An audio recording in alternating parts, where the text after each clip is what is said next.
പുൽവാമ ഭീകരാക്രമണത്തിന് പിന്നാലെ ജമ്മു കാശ്മീരിൽ വിഘടനവാദികൾക്കെതിരെ കേന്ദ്ര സർക്കാർ ശക്തമായി നീങ്ങുന്നതിന്റെ ഭാഗമായി ജമ്മു കാശ്മീരിൽ ലിബറേഷൻ ഫണ്ട് മേധാവി മുഹമ്മദ് യാസിൻ മാലിക്കിനെയും ജമാഅത്ത് ഇസ്ലാമിയുടെ നേതാക്കൾ ഉൾപ്പെടെ 30 പേരെയും അറസ്റ്റ് ചെയ്തു.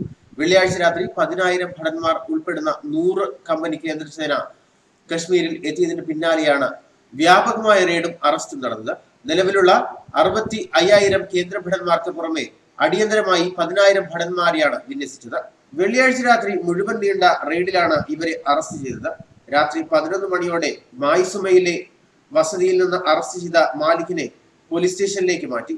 തുടർന്ന് തെക്കൻ കശ്മീരിൽ നിരവധി സ്ഥലങ്ങൾ റെയ്ഡ് ചെയ്താണ് ജമാഅത്തെ ഇസ്ലാമിക്കാരെ പിടികൂടിയത്.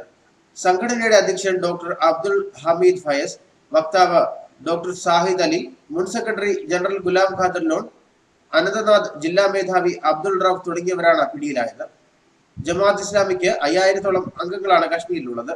യാസിൻ മാലിക്, സയ്യിദ് അലി ഷാ ഗിലാനി, ഷാബിൻ ഷാ, സലീം ഗിലാനി തുടങ്ങിയ വിഘടനവാദി നേതാക്കളുടെ സുരക്ഷ കേന്ദ്രം പിൻവലിച്ചിരുന്നു. ജമ്മു കാശ്മീരിലെ സ്ഥിരം പൗരന്മാരെ നിശ്ചയിക്കാനും അവർക്ക് പ്രത്യേക അവകാശങ്ങളും അധികാരങ്ങളും നൽകാനും നിയമസഭയ്ക്ക് അധികാരം നൽകുന്ന ഭരണഘടനയിലെ 35 വകുപ്പിനെ പറ്റി 25-ന് സുപ്രീം കോടതിയിൽ നിർണായക വാദം നടക്കാനിരിക്കെയാണ് സേനാ വിന്യാസവും വിഘടനവാദികളുടെ അറസ്റ്റും നടന്നത്. സേനാ വിന്യാസവും അറസ്റ്റും തെരഞ്ഞെടുപ്പിന് മുന്നോടിയാണെന്നാണ് ഔദ്യോഗിക വിശദീകരണം. തെരഞ്ഞെടുപ്പ് കമ്മീഷൻ സംഘം മാർച്ച് 5-ന് സംസ്ഥാനത്ത് എത്തുന്നുണ്ട്.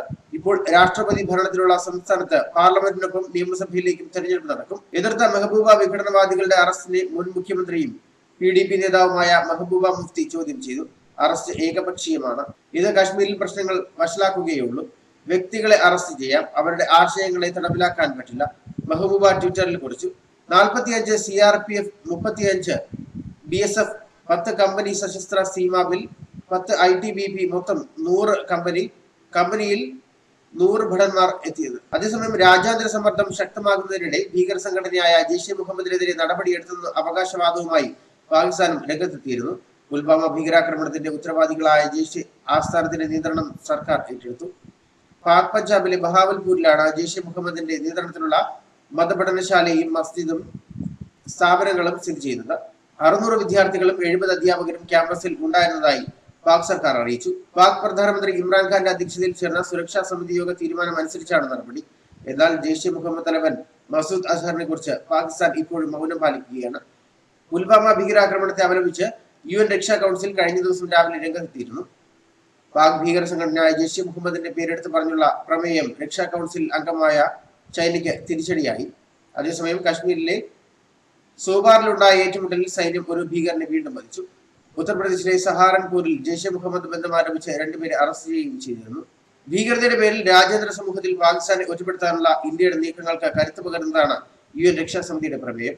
ഒപ്പം ജെയ്ഷെ മുഹമ്മദ് തലവൻ മസൂദ് അസറിനെ ആഗോള ഭീകരനായി പ്രഖ്യാപിക്കാനുള്ള ശ്രമങ്ങൾക്ക് വിലങ്ങുതടിയായി നിൽക്കുന്ന ചൈനയ്ക്ക് ഇത് തിരിച്ചടിയാകും. ഫ്രാൻസ് മുൻകൈയെടുത്തുകൊണ്ടുവന്ന പ്രമേയത്തെ പ്രതിരോധിക്കാനുള്ള ശ്രമങ്ങൾ ചൈനയുടെ ഭാഗത്തുനിന്നും ഉണ്ടായെങ്കിലും അമേരിക്കയും ബ്രിട്ടനും റഷ്യയും ഇന്ത്യക്കൊപ്പം നിന്നു. അതോടെ ചൈനയ്ക്ക് വഴങ്ങേണ്ടി വന്നു. ലോകരാഷ്ട്രങ്ങൾ ഇന്ത്യക്കൊപ്പം നിൽക്കണമെന്നും കുറ്റക്കാർക്കെതിരെ നടപടിയെടുക്കണമെന്നുള്ള പ്രമേയത്തിലെ പരാമർശം ഇന്ത്യയിലെ നയതന്ത്ര നീക്കങ്ങൾക്ക് അനുകൂല അന്തരീക്ഷം ഉണ്ടാക്കുന്നതാണ്. അതേസമയം വടക്കൻ കശ്മീരിലെ സോബാറിൽ ഭീകരർ തമ്പടിച്ചിരുന്നുവെന്ന വിവരത്തെ തുടർന്ന് സൈന്യം കഴിഞ്ഞ ദിവസം അർദ്ധരാത്രി ആരംഭിച്ച തെരച്ചിലിൽ ഏറ്റുമുട്ടലുണ്ടായി. ജെയ്ഷെ മുഹമ്മദ് ബന്ധം ആരോപിച്ച് ഉത്തർപ്രദേശ് ഭീകരവിരുദ്ധ സ്ക്വാഡ് അറസ്റ്റ് ചെയ്ത 2 പേരിൽ നിന്നും ആയുധങ്ങളും പിടിച്ചെടുത്തിരുന്നു. അതേസമയം ഇന്ത്യയുടെ ഭാഗത്തു നിന്നും തിരിച്ചടിയുണ്ടായാൽ നേരിടാനുള്ള സൈനിക ഒരുക്കങ്ങളും പാകിസ്ഥാൻ തുടങ്ങിക്കഴിഞ്ഞു. എന്നാൽ ഇന്ത്യയാണ് യുദ്ധഭീഷണി മുഴക്കുന്നതെന്നാണ് പാകിസ്ഥാൻ ആരോപിക്കുന്നത്. ന്യൂസ് ഡെസ്ക് മലയാളി വാർത്ത.